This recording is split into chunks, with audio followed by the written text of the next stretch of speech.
It's time now for Coach's Corner with Heck and King here on BroadcastSport.net from Bar Louie's in Granger.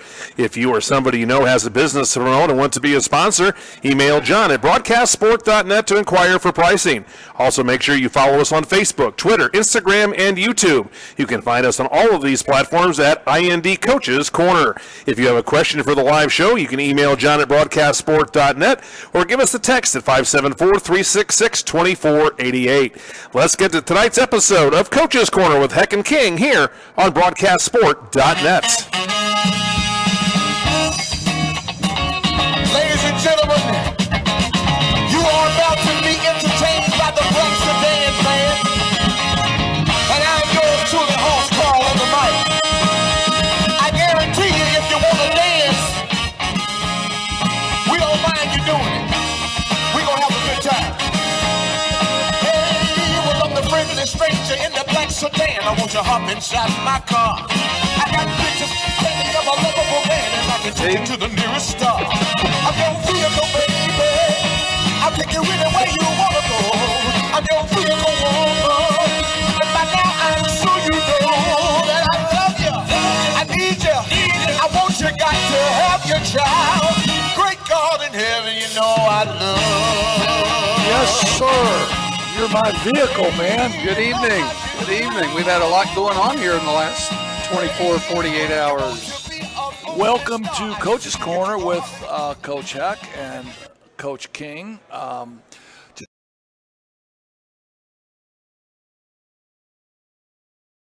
40 years and had a blast with it.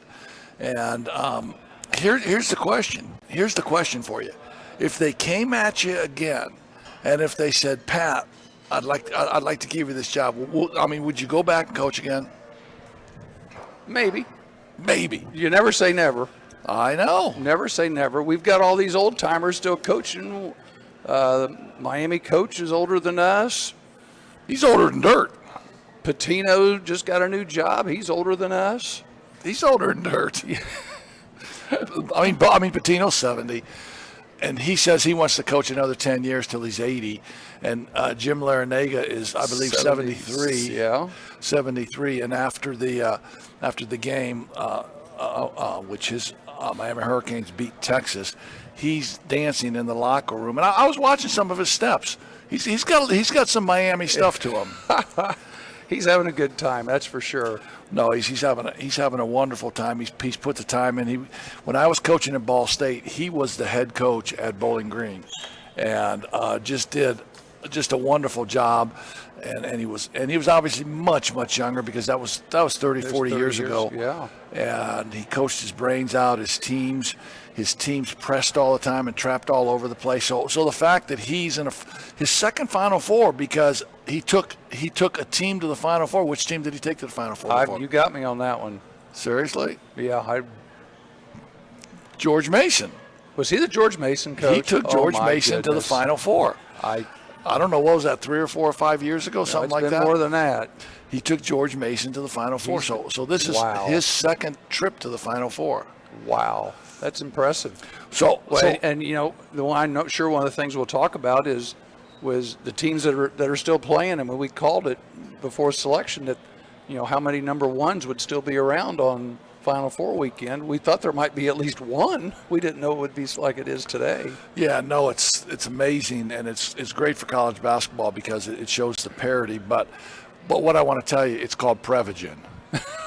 That's how I knew. Larinaga was that George Mason. Prevagen.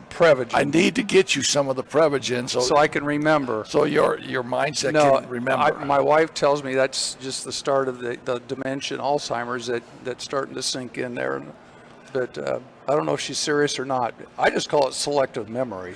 Well, I think, in all seriousness, I think it is probably serious, because I mean there's times that I'm thinking about something and you know I can't figure it out, but 10 minutes later I can. I can remember out of bounds plays. Hey, real quick before we get too far, personal stuff. Heck's a grandpa. You guys that know him need to send him a note, send him a text. As of, well, you give the details. As of yesterday. No, my little daughter Stephanie. Brag a little bit. Stephanie she married Brad Marsh. They live in Indianapolis. They've had a hard time conceiving. They finally conceived. They had a little baby boy yesterday, Baker David Marsh at Community North. So we made 2 trips. We thought she was going to be born on Saturday night, so we made a trip Saturday night, thinking that was going to happen, and it didn't happen. So we came back up to South Bend, and it happened on Sunday morning. So we quickly got in the car and went back to Indy yesterday. So it was a glorious event for my daughter and my son-in-law, and it's a blast. For you too, No, yeah. it's a blast. It's a blast. To have a so here I am walking in the hospital with a bright green baseball mitt and a bright green baseball bat about that big. And I'm bringing it in for little Baker and stuff. And no, it's really cool. And so your Stephanie is about my Stephanie's age, Right, and yeah. I'm sure that'll happen for you. And Scott just got married, so I know. What's going to happen. Matter of fact, I was going to say, for you people that know the Kings, my brother Jeff, his oldest daughter Allison, they live down in the Colony, Frisco area, north of Dallas. She had a baby this morning. So 9 pounds, 8 ounces. I said, my God, the kid must have got up and just walked out. It was huge. Who's the father? William Perry, the fridge, at 9 pounds. No, but he's a college. He played college football, and Allison's a 6-footer. So, Jeez. She's going to be a volleyball player. And then one other thing, we can move on. My daughter Stephanie, I get to go home and find her. My daughter is, if you guys have paid attention to the news today with all the stuff going down in Nashville, she's right in the middle of it. Yeah, that's she is is in the pediatric intensive care unit at Vanderbilt Children's Hospital, and she is the supervisor, and she's the one triaging all these little kids that are coming in from gunshot wounds from the shooting there. So she's right in the middle of it all. She said she sent my wife a text earlier today, and it said horrific and chaotic. Yeah, and that's the last we've heard. So I know she's been busy, so I'm guessing she's probably still there. That just breaks my heart. And just prayers are out to those families and those people that are affected by this craziness at a school called Covenant School in Nashville. Right, it's down on the southwest side of town, just south of campus, I believe. They're at Vanderbilt. Hey, a couple little notes I want to get to before we get into hoops. Kirk Gibson, 65 years old. We all remember Kirk Gibson, sure. that home run he hit for the Dodgers, man, giving him a big fist. Limping around because he couldn't run. 65 years old now, has Parkinson's. Oh, dear. And he's battling Parkinson's by every day he works out. Every day he works out religiously. And there's some link between working out and being able to stave off the disease or the worst symptoms of the disease. But I read about that today, and so when you think of Kirk Gibson, you just think of about a great football player at Michigan State, a wide receiver, and then you think about him with a great career with the Detroit Tigers, and then gets traded to the Los Angeles Dodgers, and just has a great career. So obviously we wish Kirk Gibson the best. What about no, hey, we have a guest here. Let's just get her in here. And you want to just get her in here now? Just have a seat. In the middle? Yeah. She's going to sit in the middle. Why not? Come on in here, Allison. We are low tech right now. How are you? Good. Yeah, have a seat. And so we're lucky to have Allison Hayes with us tonight. Going to talk some basketball. You're just going to get thrown to the wolves here. Yeah, I'll do my best. Just join in. Let me throw my mic on so you guys can hear me. And do not take anything personally, okay? Oh, boy. Take nothing personally here. Now I'm nervous. No, you're good. No, there's no sense being nervous. Yeah, you're good. So, one thing I want to start off with basketball is I just want to quote a couple things to you guys, and because I know you're going to know what it is. Okay. And I'm going to tell you why I'm saying this, because I'm really kind of upset about this a little bit. So I'm going to say, Ricky Rowe never really wanted the tractor. I mean, he never wanted the tractor, did he, Hap? We just got it for him, right? And Butch's mom, she wanted a house, but we didn't get him a real big house. We just got him a house. And Neon Dion, all he wanted was a car. I mean, he didn't want a really expensive car, but we gave it to him anyway, right? Right. And so when I read about Jim Larinaga, and like I said earlier, I like Jim Larinaga. I mean, I was at Ball State when he was at Bowling Green, but when I read about Jim Larinaga, given the figures that Nigel Pack made on the NIL. See, go ahead. The $800,000 2-year contract for Nigel Pack to come to Miami from Kansas State. That's what they gave him for the transfer. So here's what come to my mind right away: blue chips. Sure. I mean, Pete Bell didn't really have it wrong. No. I mean, he was just in the wrong time period, right? Yeah, exactly. Right, because Hap was giving him the money, and Jim Larinaga came out and said who his money guy was. And it was a guy named John Ruiz, and he's a billionaire, and he bought 4 players. They bought 4 players to come in and transfer into Miami this year. And now I know what's going on, and you know what's going on, and everybody knows what's going on, but to publicly come out and just tell us. Well, he just reminded me of Pete Bell. Mm-hmm. And Neon didn't want the car, but we gave it to him anyway. And we all know Neon was Shaq. Right. We all know Butch was Penny Hardaway. And we all know that Ricky Rowe was Matt Nover. Right. But that was a movie. That was a story. But this is real life now. It is. And Pete Bell goes on to say, I quit. These were going to be the 2 words that I never thought that I would ever say. I quit. And he goes on to say that money has just ruined basketball. And I can't help but think that somewhere down the road, it's going to come back. I mean, Nigel Pack is okay. Mm-hmm. He ain't great. Right. I mean, he comes from Lawrence Central. He's not great, and he's getting $800,000. You and I have coached for a total of almost 80 years, and together you and I have molded so many young players' lives.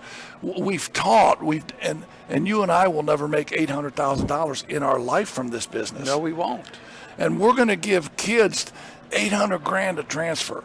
But anyway, that's my rant. And so the first thing I thought about was the great Nick Nolte in Blue Chips. Right. Pete Bell, right? I haven't seen that movie in so long, but gosh, Well, it's I coming love back, it. isn't Oh, it? yes, It's yes. coming back Now again. we're going to have to go back and watch it. Well, no. Exactly. Well, no, I watched his speech at the end. Yes. And it was the greatest coach's speech ever. And he just said money has ruined it. And I can't help but think that somewhere down the road that could happen. But I think the thing that upset me the most is when the actual figure came out. I mean, you can say, or you can speculate how much money these guys are making, NIL or whatever. This guy's making, $25,000 or something. Mm-hmm. But when you see the figure, it wasn't 100 or it wasn't $800,000 for 2 years. That just kind of blew me away. On3, have you guys ever heard of that website, on3.com? Yes, yeah. So they keep an NIL journal or diary, and so that you can keep track on who the highest paid players at least for college football. Okay. I'm sure they have it for college basketball as well. And it's shocking, but to have just $800,000, NIL is more like from a business. You're an endorsement. Mm-hmm. It's your name, your likeness. But that's a different ballpark. That's a different animal. If you're just literally handing over $800,000 in cash or buying houses and these kinds of things or a tractor, individuals, a tractor for Ricky Rowe.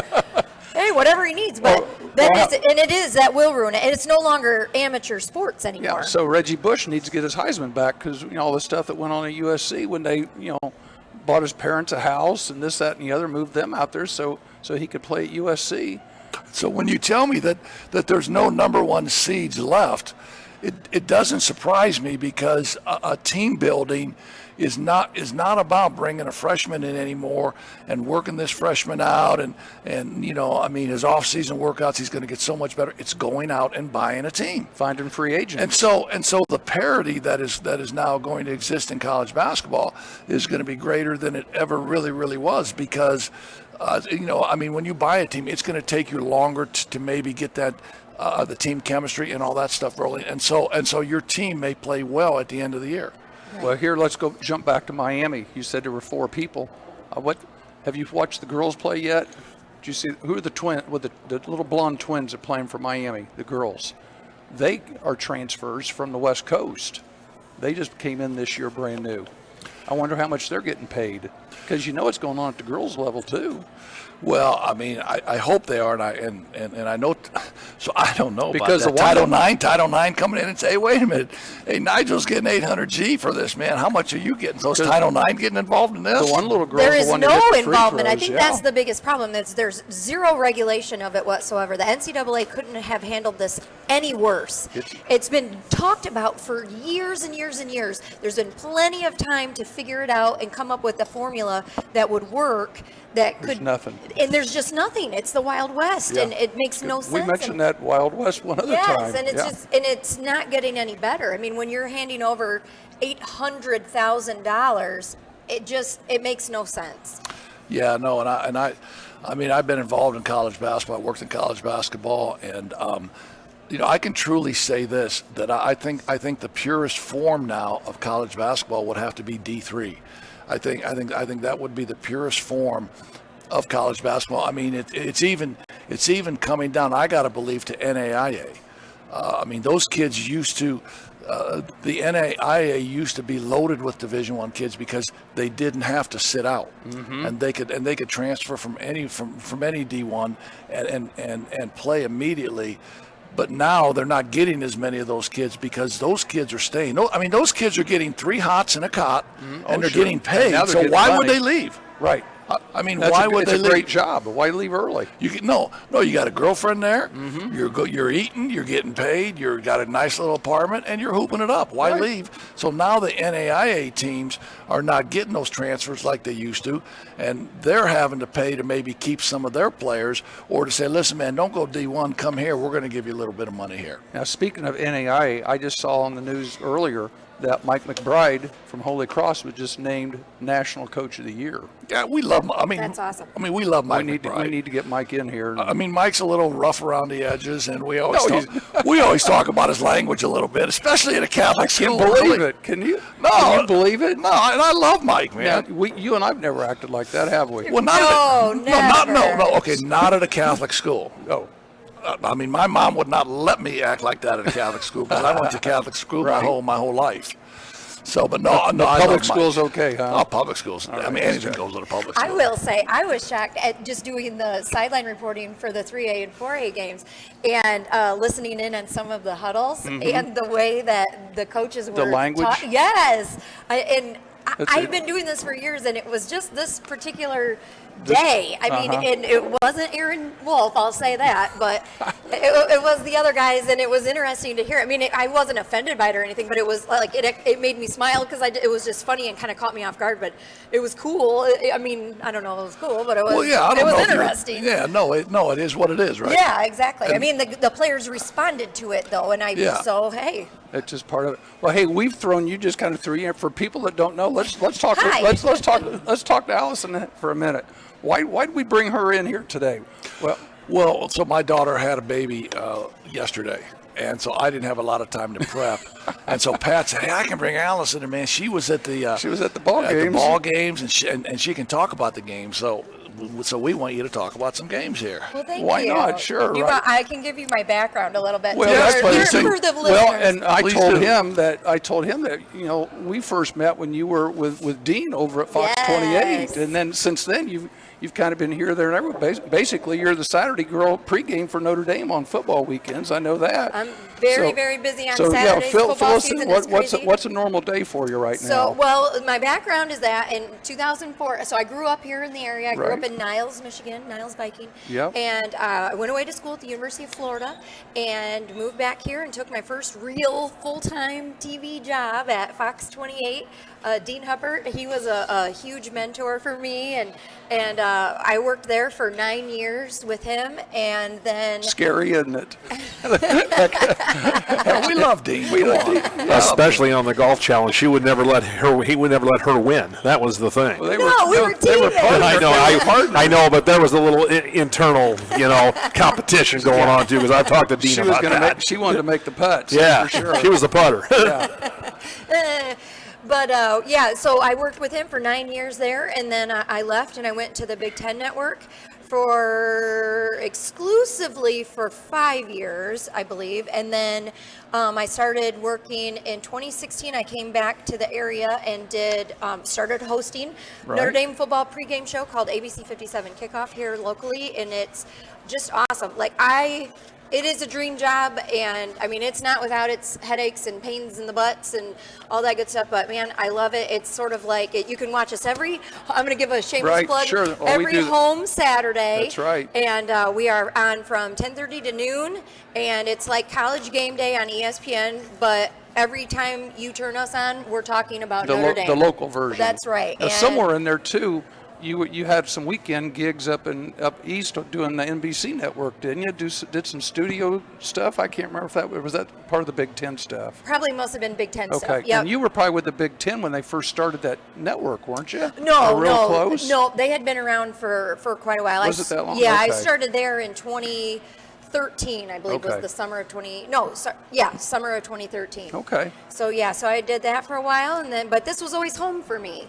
And then I started doing sideline reporting for the IHSAA state finals. I did from volleyball and then girls basketball, and now I've added in boys basketball as well, and I've been doing that for probably a good 5 years or so. Yeah, because you were part of the IHSAA network this weekend. Yep. Yeah. And I was proud to tell everyone at Northwood this past week when I went there to do interviews to get ready for the game that I was the sideline reporter for the girls in 2020 when they won the championship. So there you go. Not saying that I bring any good luck or anything. But you bring good luck. Hey. It's a calculated risk. Well, so with you being busy this week, and I thought, okay, she was down at the high school tournament. She can help me because you know how forgetful I get on names and stuff. Pat, hold on. Hey there. Coach's Corner currently is brought to you by ourselves, meaning we have no sponsors. So if you would like to become a sponsor, email john@broadcastsport.net, or you can DM us on all of our social medias, Twitter, Facebook, Instagram, and YouTube at IND Coach's Corner to learn how to become a sponsor. To find all of our archive shows, you can go to linktree.com/IND Coach's Corner, or you can go back to the beginning of the video and scan the QR code. That'll take you right to our link tree. It's called Prevagen. Stop it. Get some Prevagen, dude. Stop it. Seriously, it ain't that big of a deal. I'm older than him, so that's Well, by a week. Come on. What's Prevagen? Yeah, exactly.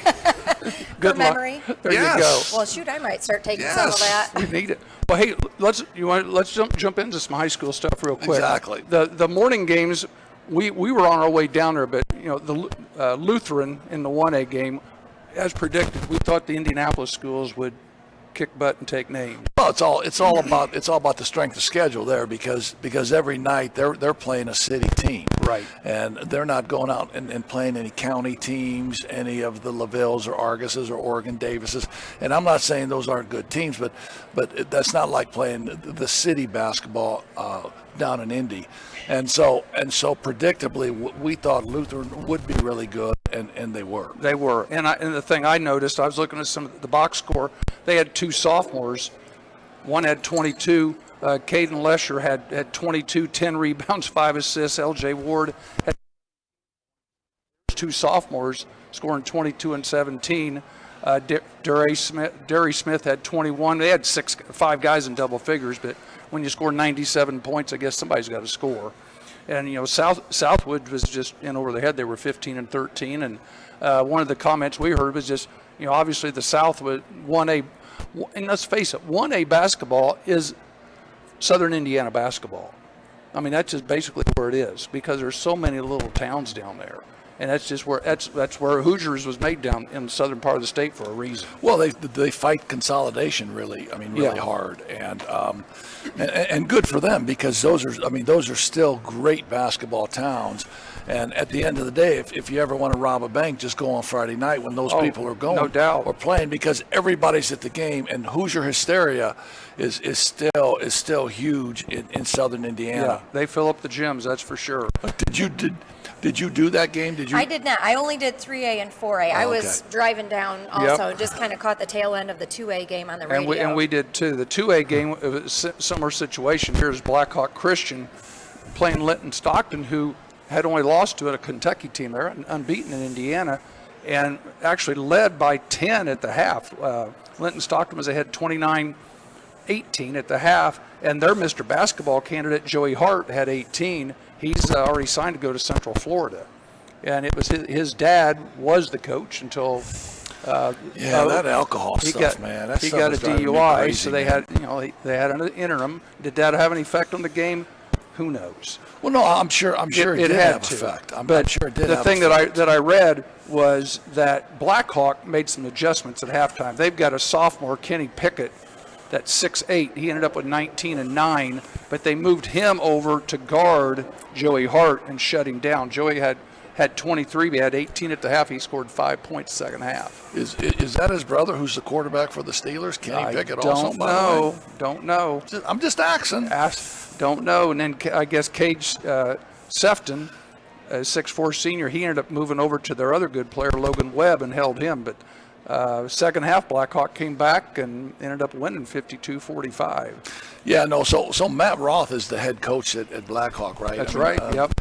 The First former IU year. player, and I'm sure that that coming up and being involved in those big D1 programs has really helped him from a coaching standpoint. But I just want to touch on this for a minute, man, because it really makes me mad that we have coaches that are out there that are supposed to be role models for young kids, right? And I get guys go out. I get that they're going to have a few beers or whatever they're going to have, but the fact that they're not responsible enough, just call an Uber, man. Right. Just call an Uber. Or have your wife drive you home. Yeah, or have your wife drive you home. But Ben Rhodes, the head coach at Mount Vernon, he's been the head coach at Mount Vernon for 5 years. We've got two stories going on. 74 and 42, a couple sectional wins. He gets fired for getting a DUI also a couple weeks ago. So, I mean, like being a head basketball coach in the state of Indiana is an awesome thing. I did it for 30 years. You did it for 30 years. And the responsibility that we have to take kids, and that's right, because we're a coach, we're a parent, we're a teacher to them, we're all this. And then the fact that we can't just take care of our business and not be out on the road drinking. And are you kidding me? I mean, I don't know if these guys will ever get another job. And it's something that they obviously love to do, but they can't take care of their business. And there's guys that would give anything to be a head coach, right? Oh, sure. Right? No doubt. So, I feel bad for those guys. I know those guys. But at some point in time, you just got to grow up, man, and you got to take care of your business and understand the tone and the responsibility that you're setting for those players that are watching you. Now, so let's go to 3A, and Allison was at our 3A game with Guerin Catholic and Northwood, and so obviously Aaron Wolf wouldn't cuss in the huddle, right? Absolutely not. Why? Well, is it okay if I wanted to say a couple personal things? Northwood and the community of Napaniwani. So when my husband passed away in 2012, I missed some time from work. While I was gone, the community, there was a game for football between Jimtown and Northwood. And I'll get emotional even talking about it now, and that was a long time ago. They went through their stands and their fans, and they put together a collection for my daughter and I. They didn't have to do that, and it meant so much to me. It's even to this day, when I think about Jimtown and Northwood, I just have so many wonderful feelings about them because it just said so much. I want to say it was like $1,600 or $1,700. That's a lot of money to raise from fans and pass a bucket around the stands. Yeah. But whether it had been $5 or whatever it was so thoughtful and so meaningful to me. And you kind of give a shout out on I did it I think in our Friday night show that Dean and I did, but and on social media. But just if anyone's from that town or those towns and they're listening right now, I just want you guys to know still how much that meant to me and how much I really appreciate it, because it was just really, it said so much. It said so much to me. It's impressive though, isn't it? That's what we're dealing with. And when we talked to Aaron last week, that was just coming out. Every conversation he said, he could tell about family. Where he had talked about the players, they'd been around each other since kindergarten, first grade. Well, yeah, and the biggest thing that he said, he called you and me pillars of the coaching profession.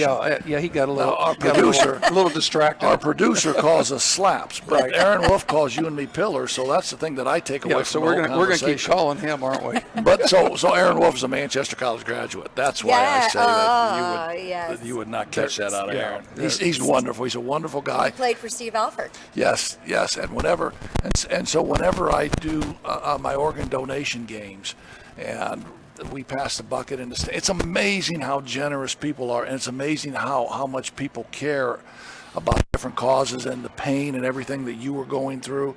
And $1,700, it could have been $25, and you still would have cried your eyes out. Exactly, and I felt that love from them, like even before they did that fundraiser, that they were always one of my favorite schools to cover for high school, because when we would arrive on campus, you could just feel the appreciation, and they knew us. Aaron Wolf, the great example for that is, I was there, I covered Dan Gunn. I was there when Aaron got hired. I haven't covered a Northwood boys basketball game since 2012. And I walked into his gym last week to the pit. Right. And he comes over with arms wide open. Allison, so great to see you. And I'm like, I didn't know if you would even. Cool. And again, it goes to show just that he's a perfect example of the overall community there. Yeah, I totally agree. Well, let's talk about the game a little bit. Cade Brenner got hot early, right? Oh, Holy my gosh. cow. And I mentioned, we did the game. We did the audio version. We had to do radio only because we didn't, the pay-per-views all done for the IHSAA. That's where she was on TV. But yeah, that's a sore subject. Well, in this case, that was a lot better. She's a lot better looking than both of us. Well, we have faces for radio. Yeah, we've been told that's that. why you guys are on radio. And we've been told that several times. But yeah, he was 5 of 8 at halftime. He was 5 of 8, yeah. 5 of 8 at halftime, yep. Yeah. He 23 points. 23 at half, and then held scoreless in the second half, and then had 5 in the overtime to lift them. And I mentioned that the previous week in the semi-state against Delta, he'd had a horrible first half. He had 4 points at the half and ended up at 26.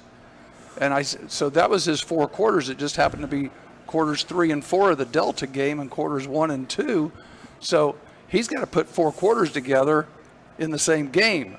So I guess he doesn't have to worry about it too much right now for high school. Well, he's he's a really good player. But I noticed, anybody that is that deep and that consistent, from deep range, and then he's big and strong and can get to the rack. But which way does he go all the time? Right. He goes left, right? Yeah, why don't you force him right? Force him, yeah, make him pull up. The one thing we I'm not noticed in coaching anymore. that third quarter, and you might have seen it too, but I've seen him play now 5 times in a row. The body language of Northwood as the third quarter started getting into the fourth quarter completely changed. They weren't playing to win; they were playing not to lose, and they did the same thing against Delta in the third quarter. They just kind of took a break in the third quarter. And against Guerin, it caught up with them, and they had a hard, and it mushroomed into the fourth quarter. Where against Delta they turned the switch and it worked. But to their credit, they could have freaked out and they could have let it go. I mean, Guerin Catholic came back. There's a reason they were there, wasn't it? Yeah, for sure. But another cool thing that really stood out to me about Aaron Wolf, and I mean, I don't know, I've never seen this before myself looking into the huddle. There were critical situations, especially when that lead was dwindling, and he called that first time out. I have the notes in here somewhere, and let's see if I can find it, just because I wrote down the time, like first time out, 5:24 to go. He called his first time out in the game with 5:24 to go in the fourth quarter, and you would have thought that people were going to be panicking, and Aaron he's looking at him, he's like, I'm proud of you. You guys got this. What do you want to do here? He didn't call up the play. He gave them options. He let the players on the bench decide what they were going to do coming out of that timeout. That's why I brought her in here, because she was right. She was and at he her did nose that in a the few huddle. times. He did that a few times in that fourth quarter and into overtime, and I thought that was just really cool. And that's good she picks up on that stuff, huh? Because we probably wouldn't have done that, would we? Well, not right away. Well, I would have probably had 3 timeouts burned by then, but that's. but I mean, But that's a senior team. That's Yes. that's an experienced Right. team. And Bob Knight used to always say that he didn't call a lot of timeouts because he wanted his teams to figure out how to fight through that. Well, that's exactly what Aaron told me in the week. He said, because we were talking about his son Ethan, and he was saying that he really relied on Ethan quite a bit to get, because he has a completely different perspective as a player in the game as it's happening, and that he would give Ethan some autonomy on kind of telling him what he felt the team needed. And so you could see that then on Saturday. Yeah, and they went, John, you can help me with this. The last 2 minutes of the game, they went scoreless. They didn't score. They didn't score. Did not. Garrett Catholic come back. They hit that big three. They get to the line. We go to overtime, and everybody. And I looked over at the Northwood section, and they were cheering, but I could see some faces like, we're in trouble. Well, and remember, they had a couple, I can't remember if it was the overtime or not, maybe you can help, where Brunner had that chance to, he got a steal, and instead of taking the air out of the ball and taking a lap and coming back and saying, hey, foul me, it was like at the 22nd mark. He went in there and tried to make a cross-court pass, a diagonal pass, and it got picked off. And then Guerin came back down the floor and scored. Yeah, was that when Chandler got the basket and the foul? It sure was. Yeah, he came down there and got the and one. And then one of the Roushes went in for a dunk. And missed it, yeah. Got fouled. Ball was in. When he grabs the rim, the ball pops out. I mean, the ball was in, but when he got fouled, he hung onto the rim, pulled the rim down to protect himself, and the ball popped out. No call. They went to the other end, scored. So, I mean, right there's those were some huge plays, and both of them were situations where they could have taken it out. In second retrospect, take it out there and make somebody foul you. Well, and that's the pressure of a basketball game. I mean, these players are 17, 18 years old, and that's the pressure of playing in any game, nonetheless, the state championship game, because obviously they know to do that. Right. But at the end, did they make some free throws down the stretch to seal it? Or they jumped out to a 5-point lead, I think, in the overtime, and then kind of hung on, and then I think they made 4 free throws late. So yeah, Guerin Catholic scored the first point off of free throws. Right. Missed one and made the other, and had that took their first lead of the entire game. That's right. They were up 1. But then Northwood just took it from there. Yeah, they sure did. So state championship. For them, so good for them. Talk about Brian Cardinal's kid. Was he any good? Did he play a lot? He was a sophomore, and in that game he played like a sophomore. I really was. They didn't get much out of their bigs. They really depended on their 3 guards. The two bigs for Guerin.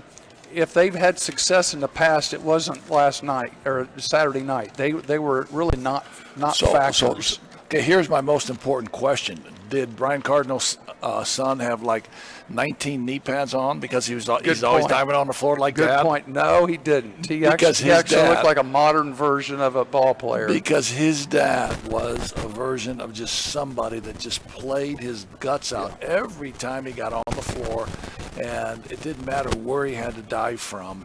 He did it, and Gene Cady and all those coaches they just loved Brian Cardinal. As a matter of fact, he had a career in the NBA because he played like that. I think he played 9 or 10 years in the NBA because he played like that. Yeah, he scored like 5 points a game in college and got a pro contract. Yeah, no, exactly. But here in the last 2 weeks, we saw one of the Ross twins kids over at Dwenger, and now we've got Brian Cardinal, this kid, playing at Guerin. So.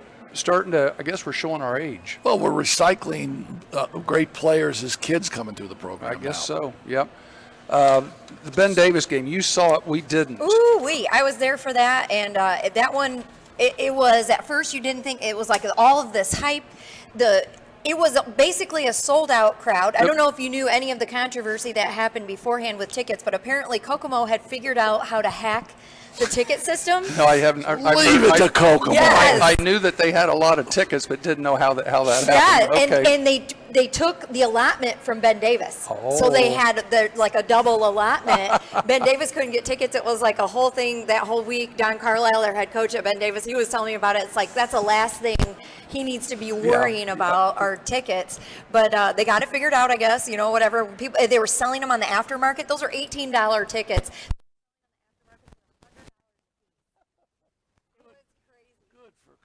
for them. Good. You used to give me tickets to come to the Wigwam and play. Hey, Yeah, I said, you sell them, it's yours. No, I used to give you $200. No, so my deal with bringing him to the Wigwam or other teams to the Wigwam was I would give him $200 and then I would give him 200 tickets. And if they would sell the tickets for $5 a piece or $10 a piece, it didn't matter to me because that was their money. So if they sold them for $5 a piece, they were going to make $1,200 for that buy-in game. And that would pay for my chartered bus down there and some McDonald's on my McDonald's on the way home. Yeah, because not only did I want to play you and bring teams in, but I wanted you to bring fans. And your incentive to bring fans was, you were going to make money. Exactly. That's some behind the scenes stuff. That's just marketing. Not only was I a basketball coach, I could market. I could market with the best. But the Ben Davis game, you had, I don't think is any secret, the two best big men in the state. Oh, no doubt. And there were enough college coaches there to prove it, weren't there? That was really cool. And you knew they were going to be there, but it was fun to sort of see them starting to make their way onto the bench there or on the court. I took some pictures. I shared them on social media. I saw the IU head coach, Mike Woodson. I saw Tom Izzo from Michigan State, John Calipari from Kentucky. Right. We saw Bruce Pearl from Auburn, of course, the Ball State coach. Michael Lewis. Yep. Indiana State was there. Butler was there. Graves was there. Where's is it AJ or Matthew? I can't remember. It's both of them, but I don't know which one is. But I just know they've got a bald head. Yeah, they're bald. I actually went down and talked to Juwan Howard for a little bit. Oh yeah, Juwan because Howard was there. I knew Juwan from his college days, and I went down and introduced. Said, Coach, you haven't seen me for 25 years, but and I kept trying. I said, I was Jimmy King, right? Said I was one of Jimmy King's high school coaches. He turned around and looked and goes, yes, you were. Oh, that's cool. He says, he says, you were the pizza guy in Minneapolis, weren't you? I go, yeah, I guess I was. Because what I did, they wouldn't let us. You were selling pizzas to make money in Minneapolis. No, come on, man. There's a story. Listen to this. The lobby at the hotel's packed with Michigan people in Minneapolis. And they wouldn't let you up. You couldn't go upstairs. They were up on the 9th or 10th floor, whatever. So the pizza guy comes in. I see a pizza guy come in. I give him You steal his shirt. No, I give him $5 and say, were those pizzas? Those pizzas going up the team? He goes, yeah. I said, here's $5. I'll do it. I'll take care of it for you. So I'm walking there with a stack of pizzas. I go, these are for the team. I get on there. I go up the elevator. Elevator opens. I go, pizzas. Next, you're the most popular guy there. I go, pizza man's here like that. And Jimmy King I hadn't seen Jimmy in a couple of months. He goes, Coach, like I didn't even turn around. And so I'm sitting there passing pizzas out. Well, I don't know this backstory, so please do tell. What is the Jimmy King backstory? Where did you coach him? How did you? I coached him. I was JV coach in Plano, Texas. Oh my gosh. And we lived in the same neighborhood, and he's a South Bend kid. He grew up in South Bend. All the Kings that went to Riley in the 70s and 80s Ricky King was bad. He was a great player. That's his family. So he's in town. He comes in town to visit quite a bit. And then his parents, I think he said he moved to Plano in second or third grade maybe. And then he was at Plano East. He was Mr. Basketball in Texas in '91. Wow. But I coached him in 9th and 10th grade. Wow. Yeah. That's amazing. Yeah. That's amazing. What a small world. So tell us how good the big guy is from Kokomo. Did you like him? I did, but of course I liked the whole package. So the matchup in the first half against Zane Doty, Zane pretty much dominated him the entire game, to be honest. When Flory blew up was in the third quarter, and that was when Doty got his third foul and came out of the game. So he really contained him in that first half completely. But Flory, as a side note, I'd like to see him come to Notre Dame. Because he's going to go somewhere other than Notre Dame for sure. But he has like a 3.9 GPA. He speaks 4 languages. He mentors kids with disabilities. He is a student mentor for freshmen. He's just like the complete total package. He's a really, really good guy. And then on top of it, he's 6'10" and for the most part, one of the most dominant players we've seen in the state of Indiana. I don't know if he was just having a bad night against Zane or what, but he got his. He ended up getting his double-double, and he had 5 blocks, and that was exciting to watch. Once he kind of figured it out a little bit there, But even in the fourth quarter, when Zane came back in, his production slowed down. He was still able to kind of tit for tat with them more, but in that first half, he couldn't do much of anything. Zane just had a great game. I had Doty had 20. Yes. And Badunga had 19 and 11. Yep, and I believe 5 blocks. Yeah. So statistically, they were pretty even. Was Micah Shrewsbury at the game? No, he wasn't, or at least not that I saw, and I was looking. I've been asked that quite a bit. Here's the one thing. There were 30 coaches, head here's coaches the one and name I did assistants. not see, Painter. I didn't see Painter either. And there's a reason for that.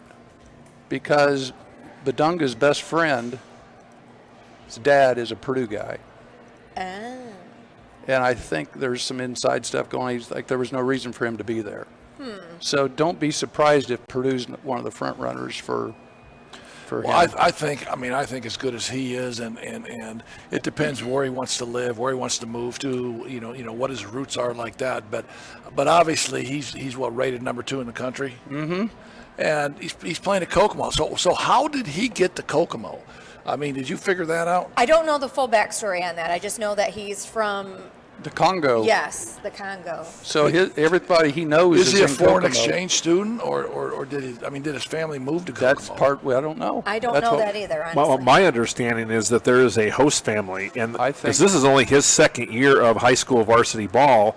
Because from what I understand, last year he wasn't here. He had to go back to the Congo. Because he goes back to the Congo in the summer, but they couldn't get a host family for him last year. Then they had to go through that whole process again, and they got him a host family this year. So yeah, he's kind of like an exchange student. Okay. Where he goes back to the Congo in the summer, but then comes back to Kokomo during the school year. I wonder why Kokomo, though, of all I was asked that question. I don't know. I even asked the Kokomo SID, who's a good friend of mine. He says, I don't even know. And he knows everything Kokomo. And he says, I don't even know the answer to that. Yeah, Dean Hockney, Dean Hockney, the SID at Kokomo. That's and amazing. I was talking to him when I was doing the Michigan City Regional, and he says, that's a good question. I'll have to investigate. He didn't even know the answer to that question, because that was an academic thing, then the athletics. So, speaking of questions, John, do you have any questions? I do have a few questions. Okay, why don't you fire one off? Let's do one. This goes to all 3 of you. Oh boy. Oh boy. This is a baseball question. This is the fun stuff. Baseball. Yeah, that's right. what I do too. Let's point at him. Fire. Opening day is this weekend. Thursday. Everybody's thoughts on the Cubs, White Sox, and Tigers. Cubs and White Sox 6-6 final in the spring training game. Cubs up 6-0. They end up in a 6-6 tie. Well, I'll start this show off, and obviously everybody knows I'm a diehard Cub fan, and I know a lot about baseball. I love baseball. My wife and I were talking about this yesterday, coming back from Indianapolis. So we were ranking the 3 major sports: football, basketball, and baseball, right? And I said, Monica, rank the sports, in the order that you think I like them. She goes, baseball, football, and basketball. And she said, I'm a basketball coach, but it's baseball and football that I like the most. Sure. That you enjoy. That I enjoy the most. And does basketball feel kind of like work in a way? Well, no. I was a good basketball player, so I played it, and it was just my natural thing to do. But and it's what I knew the most probably. But I love baseball, and I think the Cubs are going to be really good this year. I think the White Sox are going to be really good this year. I'm not a White Sox guy, but the White Sox got a quality manager. Where's the caller from? Do you know? They are from Detroit, Michigan. Well, I hate to say this, Detroit, Michigan people. The Tigers stink, man. The Tigers are awful. Let's see, what microphone is Heck on? Unless they're a potential sponsor, the Tigers are awful. So let's just get that out there right now. Allison, baseball, anything? I'm not I wouldn't say I'm not a fan. I'm a casual. I love to go to baseball games. I'm a Cubs fan. I love to go to Wrigley. In fact, this weekend it's my husband's birthday, and we're talking about going on Sunday to Wrigley for a game. So I enjoy it. It's one of those things where I don't want to, like, someone said, oh, wouldn't it be amazing to, like, go and work and be in Chicago and cover the Cubs? I've done that a few times, and it kind of ruined it a little bit for me. So it's kind of like the one thing that I don't want to see all of the behind the scenes. I just want to go. I want to have my beers. I want to enjoy myself. If I remember the game, bonus.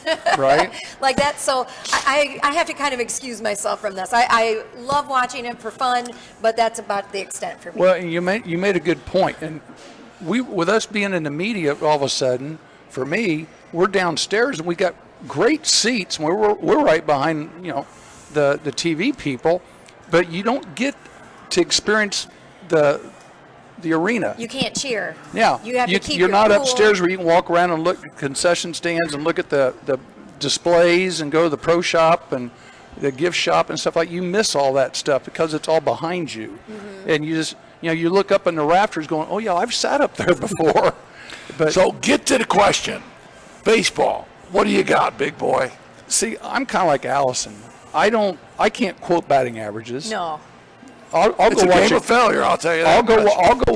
I'll go watch a game, and again, I'll remember, hey, that shortstop made a couple plays, but I don't know what his name was. And it's one of those deals. When the game's over, I'll remember stuff like that. Okay, so I can. So you're the guy deferring with the baseball stats. to me. Yeah, Yes. I'm the baseball You're guy. the baseball I guy. can dig that. you're the baseball guy. I can handle that. Okay, All right, give me here- another one. This one I think all three of you can answer. This one comes from a fan in Tennessee. What does the Big Ten need to do, if anything, to go deeper in the NCAA tournament after having an awful NCAA tournament? Well, they need to go recruit some of these players that they see in the Final Four this weekend. Yeah, take advantage of the transfer portal Yeah. and bring some in. If they're going to expand and start bringing in USC and UCLA, they need to go get some West Coast players and say, hey, look, you can do this, or go get some Big 12 players, guys that, like we said last week, guys that can make plays. Well, they need to get guys that have edge to them. Yeah. And I mean, those are the kind of guys that they need. But it's also the style of play because the Big Ten is historically a physical conference.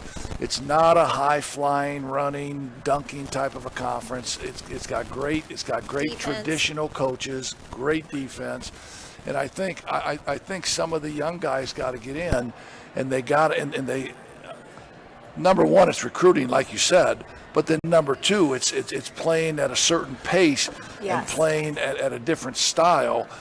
Because once they get into the NCAA tournament and they see that style, they don't play that for 20, 22 games during the season.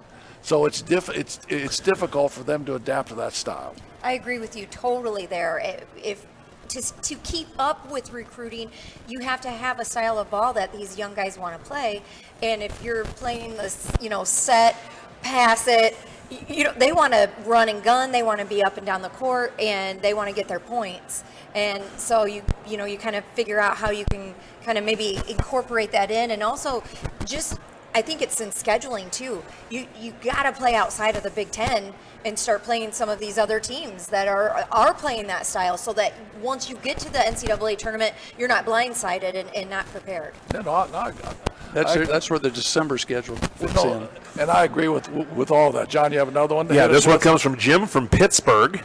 Wow. Thoughts on Micah Shrewsbury taking the Notre Dame job and leaving Penn State? Well, that's the other reason I brought her, Okay. because we're going to put her to work Come on on. her little interview that she had with Micah yesterday or day before. Tell us something that you didn't tell us on TV I didn't have an interview with Micah Shrewsbury yesterday. 2 days ago, 3 No, days I ago. haven't. We haven't had a chance to talk to him in I person thought you yet. guys talked to him. We talked to him on Thursday. So now you know why I Okay, mentioned Thursday. Yes, we talked to him on Thursday. that must have been your twin then I saw on TV. Well, yeah, I wish it was me. No, we get to talk to him on Thursday, but Okay. I think it's a great move for Notre Dame. I think he is a young guy with ties not only to the state of Indiana, who has a really great coaching pedigree and coaching with guys as an assistant and learning from them. You look at Brad Stevens and you look at Matt Painter to learn from those guys, and then to be able to take and of course South Bend, we can't forget that he coached at IUSB, which is that's just cool. I don't know how much that helps him in any way overall at Notre Dame, but it's just a great local connection for us and for fans. It's something that we can have that connection with. But to see what he was able to do in such a short period of time at Penn State for a program that wasn't expected to be where it was, that's exciting, and that's where you need this Notre Dame's program to start heading in that direction. And I loved Mike Bray. Everyone has a great Mike Bray story if you're from this area, right? I could give you a whole bunch of them, but I do think, as much as I enjoyed him as a person and as a coach and everything, I think it was time. It was probably time a long time ago. And so I think just in terms of recruiting and everything else, I think they needed, not to say that you have to be young nowadays to coach. You don't have to be a certain age. You don't have to be Mr. Cool, but you have to be able to recruit. You have to play a style of ball that the guys want to play. And, and then you surround yourself with good assistants that can be the young cool ones. Right. But Mike is kind of right there in the middle ground where he's not too old, he's not too young, he's got some experience, but he's got a lot of leg room there ahead of him he can do. Well, I know the experience he had with Painter and Stevens with the Celtics far outweighed the experience he had sitting with that guy over at IUSB out there on the track across the street in 05 and 06 when he was talking to that Adams basketball coach during his off-season workouts as far as advice and philosophies. I mean, has he called you yet to be his conditioning coach? No, I haven't. He hadn't called me. I was still waiting on that phone call. I love that. Tell us about that, though. Tell us a little bit. He was. We talked about it last week. IUSB's facilities aren't exactly the greatest, right? Right. I'm sure they're better now, but so back in 05, 06, he would bring the basketball players over there in September and October, and they'd run around the track there at Adams during workouts, and I was the gym teacher, so he said, "Hey, is this okay?" Sure. So I told my kids stay in the infield, and they were running around the track, so we stood there kind of like we are right now and talked about whatever we talk about. Did you have any players from Adams go and play for him at at that time, no, I don't think we did, but at that time IUSB's program still wasn't like it is today. Neither was Holy Cross's. Right. I mean, they have definitely upgraded, and that was one of the things he was trying to do, and he was like the first coach they had, because some of the guys that they had before that were like part-time people. It was more of an, I wouldn't say intramural, but more of they were changing from a club sport into an NAIA program, and they were going through that growing process, and he was one of the first steps on that process. I think he's going to do a great job at Notre Dame. I think the fact that when you get him in front of a family in a living room, I think the fact that he'll be really, really good with that, and he'll be really good from the recruiting standpoint of getting athletes in here and getting guys that can play and getting guys. And we've talked about this. Blake Wesley played at Notre Dame early on because he was the one kid that no one else on the team could play like him.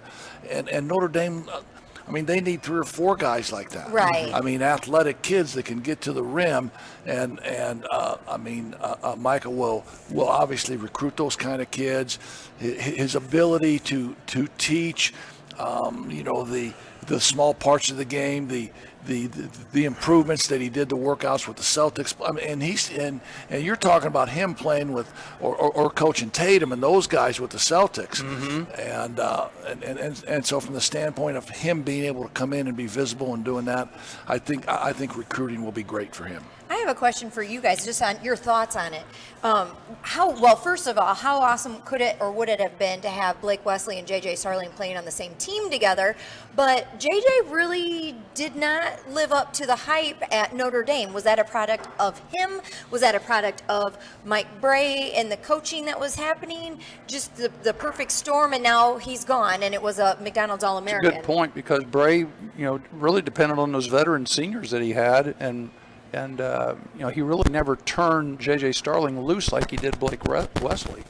Well, so I think it has to do a lot with the players and their personalities. Blake Wesley, even in high school, could never think that he could ever do anything wrong. I mean, he loved to play. It didn't matter if he made a good play or a bad play. It never affected him. And so I don't know J.J. Starling's personality, whether a bad play affected him, whether Mike Bray or the assistants got on him when he made a bad play. Because I guarantee you this, if Mike Bray or the assistants got on Blake Wesley for making a bad play, it would go in one ear and out the other. Mm-hmm. Because that's Blake Wesley. He's just his personality. He's just a player. Right. And so I think their hope was to bring JJ in, and he was going to take over that role that Blake had. But I don't think that ever really materialized. And now he's back going to play with Syracuse next year. Right. And back home again. Well, a good point that you make there too is one thing I did notice about JJ was he was active on social media. He responded to criticism he didn't like it. And whereas a lot of guys can just tune that out or not pay attention to it, he's in the middle of the season and he's, putting tweets out there that are negative in response to what other people are saying. It's like, you can't care about that. Right. Yeah, so I think that kind of says it all. Before we jump off here, there was an article today about the great Eric Montrose played for Lawrence North. Is battling some kind of cancer now. So we'd like all our listeners to say a prayer for Eric. He was a great player, 7-footer, averaged 22 points a game, played was a McDonald's All-American, won a national championship with UNC, won a state championship with Lawrence North. So we wish the best for Eric Montrose. What's our we got to talk about our schedule to wrap up. We're going to take a week off. Next week's spring break. I'm heading south, and you are heading south. Heading south, man. So and I'm staying in South Bend. Town. Me too. Yeah, what's the deal here? So we will miss next Monday, and then right now we're probably going to be the Tuesday after. But we're going to run this until Memorial Day, and so we'll tune in April and May with us again. April and May after spring break, I guess we'll call it the school spring break. And then we'll take a break during the summertime and come back. Football season's kind of the plan right now. And in the meantime, I'm serious about Prevagen, man. We need to look into that, all right? I'm calling it selective memory. I got to too. I'm going to blame it. I'm going to blame it on my wife because these are all times when I just defer to my wife. I'm going to talk to my liver sentences. doctor and see if I can get on it. And if I can get on it, then I'm getting a 2-for-1 deal for us. All right, man. All right. Come on. Well, I want to say thank you for having me on. I looked at my watch. I'm like, oh gosh, I didn't realize that we were already done. So it went really fast. I tried to warn you. If you guys want, I would be happy to come back on and I can talk Notre Dame spring football with you. Sure, we can. We didn't even get to talk about that at all, and that's underway right now. So we can do that. We can do that in April, whether we have you in person or get you on the phone or whatever we want to do. Sounds good. That sounds good. Thank you for coming in thanks, on short guys. notice. Thank you. So, Thanks. John, we're